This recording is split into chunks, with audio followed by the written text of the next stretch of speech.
राष्ट्रीय स्वयंसेवक संघाच्या तृतीय संघ शिक्षा वर्ग म्हणजेच कार्यकर्ता विकास वर्गाची सुरुवात झालेली आहे।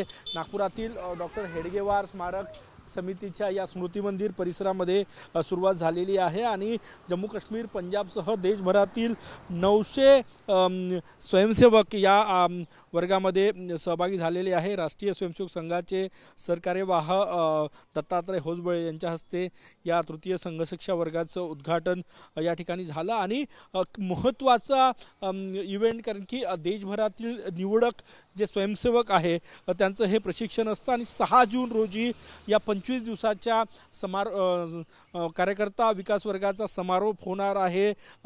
या 25 दिवसामध्ये वेगवेगळे नेते, संघाचे पदाधिकारी इथल्या स्वयंसेवकांना प्रशिक्षण देणार आहेत, मार्गदर्शन करणार आहे आणि 6 जूनला समारोपीय कार्यक्रमामध्ये सरसंघचालक डॉक्टर मोहन भागवत यांचं संबोधन असणार आहे।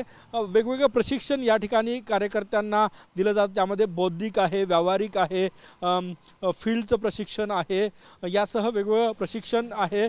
पूर्वी याला संघ शिक्षा वर्गच म्हटलं जायचं, तृतीय संघ शिक्षा वर्ग, परंतु 2024 पासून संघाकडून तृतीय संघ शिक्षा वर्गाऐवजी आता कार्यकर्ता विकास वर्ग 2 असं संबोधन यासाठी केलं जातं आणि या कार्यकर्ता विकास वर्गाची सुरुवात झालेली आहे। पुढचे वर्षभर हे जे स्वयंसेवक इथनं तृतीय संघ शिक्षा वर्गातून धडे घेऊन जातात, ते आपापल्या क्षेत्रामध्ये, राज्यामध्ये संघाचा विस्तार कसा करायचा, काम कसं पोहोचायचं याचं नियोजन या ठिकाणी होत असतं आणि महत्त्वाचा वर्ग या ठिकाणी सुरू झालेला आहे। कॅमेरामॅन सचिन सयामसह गजानन नुमाटे, TV9 मराठी, नागपूर।